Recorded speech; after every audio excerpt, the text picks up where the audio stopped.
এখন বাংলাদেশে নতুন রাজনীতি করতে হবে, যে অতীতের বস্তাপতা সমস্ত রাজনীতিকে পায়ের তলে ফেলে দিতে চায়। সম্মানিত বন্ধুগণ, এই যে খুন দর্শন আয়নাগড়ার গুমের রাজনীতি শুরু হলো, শেষ পর্যন্ত তার পরিণতি ভোগ করে তারা 5ই আগস্ট বাংলাদেশ থেকে পালিয়ে গেল। এক চুর মরার আগে বলল, দেখো আমি ঘরে ঘরে চুরি করে তোমাদের বড় ক্ষতি করেছি, কষ্ট দিয়েছি, আমাকে তো সেইভাবে দেশের প্রশাসন শাস্তি দেয় নাই, কিন্তু আমি শাস্তি পেয়ে দুনিয়া থেকে বিদায় নিতে চাই, অথবা বিদায় নেওয়ার পরে শাস্তি নিয়ে আমি হাসরের ময়দানে হাজির হতে চাই। সেদিন যেন আমার শাস্তিটা কিছু লাঘব হয়। আমি যখন মরে যাব, আমার লাশটা তখন তোমরা ওই বড় রাস্তার উপর বড় গাছের ডালে তোমরা ঝুলিয়ে রাখবা, আর যেই এদিকে যাবে সে যেন আমার লাশের উপর একটা ঢিল ছুড়ে। লোকেরা ভাবলো তার অনুশোচনা এসেছে, তার ওসিয়ত রক্ষা করা দরকার, তার কথা অনুযায়ী তাকে ঝুলিয়ে দেওয়া হলো। বোকা লোকেরা বুঝে নাই, যেই যাচ্ছে ঢিল ছুড়ে, যেই যাচ্ছে ঢিল ছুড়ে।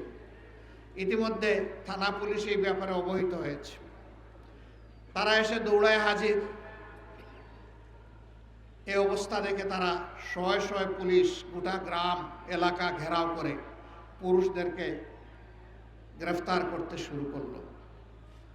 তখন জনগণ বুঝতে পারলো দুর্ত চুর কি কারণে আমাদেরকে ওসিয়ত করেছিল।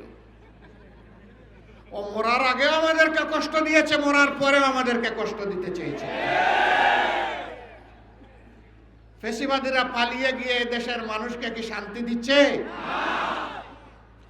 সর্বশেষ ঘটনা, আমাদের কলিজার টুকরা আমাদের ভাই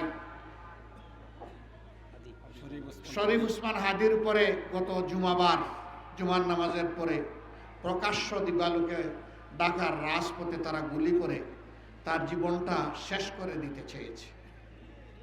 সে এখন জীবন মৃত্যুর মাঝখানে আছে। মহান রবের দরবারে দোয়া করি, হে রাব্বুল আলামিন, তুমি তো মৃতদের মধ্য থেকেও জীবন বের করে আনো, তুমি এরকমই একটা জীবন ফিরিয়ে দাও, তাকে সুস্থ করে আবার বিপ্লবী বাংলাদেশের জনগণের বুকে ফিরিয়ে দাও। সে যেন বিপ্লবের পতাকা আরো শক্ত হাতে মজবুত করে ধরতে পারে, এই তৌফিক তাকে দান। প্রিয় দেশবাসী, আজকের আমাদের এই যুব ম্যারাথন, এ কথাই দেশবাসী এবং বিশ্ববাসীকে জানানোর জন্য যে অতীতের বস্তাপতা সমস্ত রাজনীতিকে পায়ের তলে ফেলে দিতে চায়। এই রাজনীতি বাংলাদেশে অচল। এই রাজনীতির পাহারাদারি যারা করতে পারবে তারা অচল মালে পরিণত হবে। এখন বাংলাদেশে নতুন রাজনীতি করতে হবে, যেই রাজনীতি হবে দেশ জাতি স্বাধীনতা এবং সার্বভৌমত্বের পক্ষে, যেই রাজনীতি হবে বিশ্বে মাথা উঁচু করে দাঁড়ানোর পক্ষে, যেই রাজনীতি হবে দুর্নীতির বিপক্ষে, যেই রাজনীতি হবে চাঁদাবাজদের বিপক্ষে, যেই রাজনীতি হবে দখলবাজদের বিপক্ষে, যেই রাজনীতি হবে মামলাবাজদের বিপক্ষে,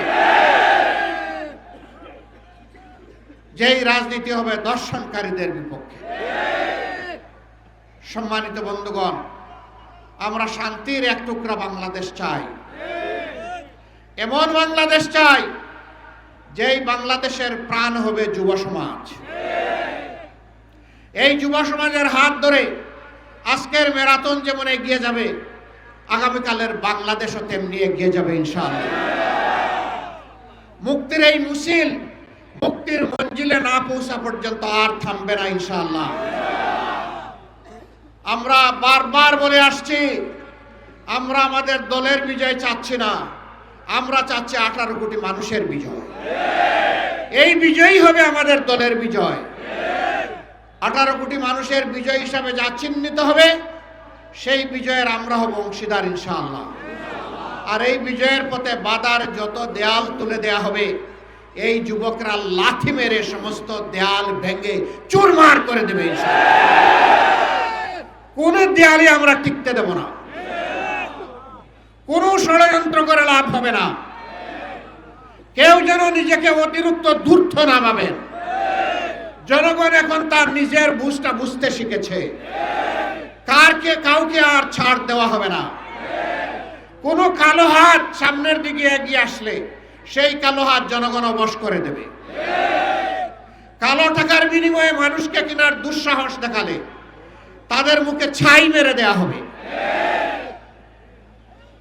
আগামীতে যে নির্বাচন ফেব্রুয়ারি মাসে অনুষ্ঠিত হবে 11 তারিখ 12 তারিখ, সেই নির্বাচনের মধ্য দিয়ে বাংলাদেশের নূতন ইতিহাসের মূলক উন্মোচন হবে ইনশাআল্লাহ। এই নির্বাচনে যুবক যুবা, তরুণ তরুণী, যারা প্রাপ্তবয়স্ক এবং যারা ভোটার দেশে বিদেশে, তাদের ভোট নিয়ে কেউ যেন কোনো ধরনের কারিগরি এবং সিনেমিনি খেলার চেষ্টা না করেন। ইনশাআল্লাহ জনগণের সম্মিলিত প্রতিরোধের মুখে কোনো ষড়যন্ত্র থাকলে সব কিছু ভেসে যাবে। প্রশাসনের প্রতি আমাদের অনুরোধ, আপনাদের উপর রাষ্ট্রের যে দায়িত্ব অর্পিত হয়েছে সেই দায়িত্ব সুষ্ঠুভাবে পালন করুন। নির্বাচন সুষ্ঠুভাবে অনুষ্ঠানের জন্য এখন নির্বাচন কমিশনকে তাদের দায়িত্ব যথাযথভাবে পালন করতে হবে।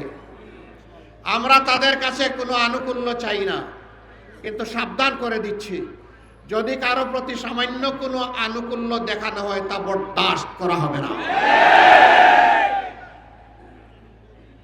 আমরা চাই আপনারা আপনাদের শপথের আলোকে নিরপেক্ষভাবে সে দায়িত্ব পালন করুন।